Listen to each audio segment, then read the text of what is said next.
32 യാക്കോബ് തൻ്റെ വഴിക്ക് പോയി. ദൈവത്തിൻ്റെ ദൂതന്മാർ അവൻ്റെ എതിരെ വന്നു. യാക്കോബ് അവരെ കണ്ടപ്പോൾ ഇത് ദൈവത്തിൻ്റെ സേന എന്ന് പറഞ്ഞ് ആ സ്ഥലത്തിന് മഹനയീം എന്ന് പേരിട്ടു. അനന്തരം യാക്കോബ് ഏദോം നാടായ സേയീർ ദേശത്ത് തൻ്റെ സഹോദരനായ ഏശാവിൻ്റെ അടുക്കൽ തനിക്ക് മുമ്പായി ദൂതന്മാരെ അയച്ചു. അവരോട് കൽപ്പിച്ചത് എന്തെന്നാൽ, എൻ്റെ യജമാനനായ ഏശാവിനോട് ഇങ്ങനെ പറവിൻ, നിന്റെ അടിയാൻ യാക്കോബ് ഇപ്രകാരം പറയുന്നു, ഞാൻ ലാബാൻ്റെ അടുക്കൽ പരദേശിയായി പാർത്ത് ഇന്നുവരെ അവിടെ താമസിച്ചു. എനിക്ക് കാളയും കഴുതയും ആടും ദാസന്മാരുമുണ്ട്. നിനക്ക് എന്നോട് കൃപ തോന്നേണ്ടതിനാകുന്നു യജമാനെ അറിയിപ്പാൻ ആളയക്കുന്നത്. ദൂതന്മാർ യാക്കോബിൻ്റെ അടുക്കൽ മടങ്ങി വന്നു. ഞങ്ങൾ നിന്റെ സഹോദരൻ ഏശാവിൻ്റെ അടുക്കൽ പോയി വന്നു. അവൻ 400 ആളുകളുമായി നിന്നെ എതിരേൽപ്പാൻ വരുന്നു എന്ന് പറഞ്ഞു. അപ്പോൾ യാക്കോബ് ഏറ്റവും ഭ്രമിച്ചു ഭയപരവശനായി. തന്നോട് കൂടെ ഉണ്ടായിരുന്ന ജനത്തെയും ആടുകളെയും കന്നുകാലികളെയും ഒട്ടകങ്ങളെയും 2 കൂട്ടമായി വിഭാഗിച്ചു. ഏശാവ് ഒരു കൂട്ടത്തിൻ്റെ നേരെ വന്ന് അതിനെ നശിപ്പിച്ചാൽ മറ്റേ കൂട്ടത്തിന് ഓടിപ്പോകാമല്ലോ എന്ന് പറഞ്ഞു. പിന്നെ യാക്കോബ് പ്രാർത്ഥിച്ചത്, എൻ്റെ പിതാവായ അബ്രഹാമിൻ്റെ ദൈവവും എൻ്റെ പിതാവായ ഇസഹാക്കിൻ്റെ ദൈവവുമായുള്ളവേ, നിന്റെ ദേശത്തേക്കും നിന്റെ ചാർച്ചക്കാരുടെ അടുക്കലേക്കും മടങ്ങിപ്പോക. ഞാൻ നിനക്ക് നന്മ ചെയ്യുമെന്ന് എന്നോട് അരുളി ചെയ്ത യഹോവേ, അടിയനോട് കാണിച്ചിരിക്കുന്ന സകല ദയയ്ക്കും സകല വിശ്വസ്തതയ്ക്കും ഞാൻ അപ്പാത്രമത്രേ.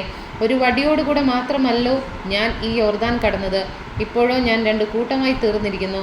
എൻ്റെ സഹോദരനായ ഏശാവിൻ്റെ കയ്യിൽ നിന്ന് എന്നെ രക്ഷിക്കണമേ. പക്ഷെ അവൻ വന്ന് എന്നെയും മക്കളോടുകൂടെ തളയും നശിപ്പിക്കുമെന്ന് ഞാൻ ഭയപ്പെടുന്നു.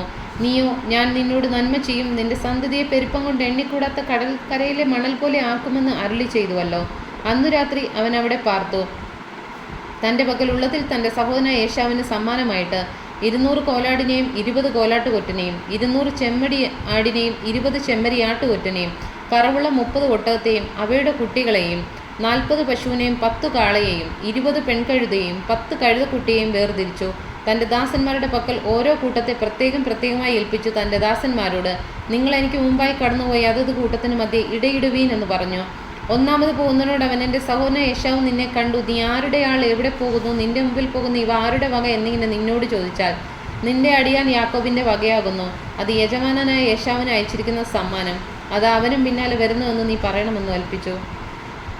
രണ്ടാമത്തവനോടും മൂന്നാമത്തനോട് കൂട്ടങ്ങളെ നടത്തിക്കൊണ്ടു പോകുന്ന എല്ലാവരോടും, നിങ്ങൾ ഏശാവിനെ കാണുമ്പോൾ ഇപ്രകാരം അവനോട് പറവീൻ, അതാ നിന്റെ അടിയാൻ യാക്കോബ് പിന്നാലെ വരുന്നു എന്ന് പറവീൻ എന്നവൻ കൽപ്പിച്ചു. എനിക്ക് മുമ്പായി പോകുന്ന സമ്മാനം കൊണ്ട് അവനെ ശാന്തമാക്കിയിട്ട് പിന്നെ ഞാൻ അവൻ്റെ മുഖം കണ്ടുകൊള്ളാം. പക്ഷെ അവൻ എന്നോട് ദയ തോന്നുമായിരിക്കുമെന്ന് പറഞ്ഞു. അങ്ങനെ സമ്മാനം അവൻ്റെ മുമ്പാകെ പോയി. അവനോ അന്ന് രാത്രി കൂട്ടത്തോടുകൂടെ പാർത്തു. രാത്രിയിൽ അവൻ എഴുന്നേറ്റു. തൻ്റെ 2 ഭാര്യമാരെയും 2 ദാസിമാരെയും 11 പുത്രന്മാരെയും കൂട്ടി യാബോക്ക് കടവ് നടന്നു. അങ്ങനെ അവൻ അവരെ കൂട്ടി ആറ്റിനക്കരെ എത്തി. തനിക്കുള്ളതൊക്കെയും അക്കരെ കടത്തിയ ശേഷം യാക്കോബ് തനിയെ ശേഷിച്ചു. അപ്പോൾ ഒരു പുരുഷൻ ഉഷസ്സാകുവോളം അവനോട് മല്ലു പിടിച്ചു. അവനെ ജയിക്കയില്ല എന്ന് കണ്ടപ്പോൾ അവൻ അവൻ്റെ തുടയുടെ തടം തൊട്ടു. ആകയാൽ അവനോട് മല്ലു പിടിക്കൽ യാക്കോബിൻ്റെ തുടയുടെ തടം ഒളുക്കിപ്പോയി. എന്നെ വിടുക, ഉഷസ്സുദിക്കുന്നുവല്ലോ എന്നവൻ പറഞ്ഞതിന്, നീ എന്നെ അനുഗ്രഹിച്ചല്ലാതെ ഞാൻ നിന്നെ വിടുകയില്ല എന്നവൻ പറഞ്ഞു. നിന്റെ പേരെന്തെന്ന് അവനോട് ചോദിച്ചെന്ന്. യാക്കോബ് എന്ന് അവൻ പറഞ്ഞു. നീ ദൈവത്തോടും മനുഷ്യരോടും മല്ലു പിടിച്ച് ജയിച്ചതുകൊണ്ട് നിന്റെ പേര് നീ യാക്കോബ് എന്നല്ല ഇസ്രായേൽ എന്ന് വിളിക്കപ്പെടുമെന്ന് അവൻ പറഞ്ഞു. യാക്കോബ് അവനോട്, നിന്റെ പേർ എനിക്ക് പറഞ്ഞു തരണമെന്ന് അപേക്ഷിച്ചു. നീ എൻ്റെ പേർ ചോദിക്കുന്നത് എന്ത് എന്ന് അവൻ പറഞ്ഞു. അവിടെ വെച്ച് അവനെ അനുഗ്രഹിച്ചു. ഞാൻ ദൈവത്തെ മുഖാമുഖമായി കണ്ടിട്ടും എനിക്ക് ജീവഹാനി വന്നില്ല എന്ന് യാക്കോബ് പറഞ്ഞു. ആ സ്ഥലത്തിന് പെനിയേൽ എന്ന് പേരിട്ടു. അവൻ പെനിയേൽ കടന്നു പോകുമ്പോൾ സൂര്യൻ ഉദിച്ചു. എന്നാൽ തുടയുടെ ഉളുക്കു നിമിത്തം അവൻ മുടന്തി നടന്നു.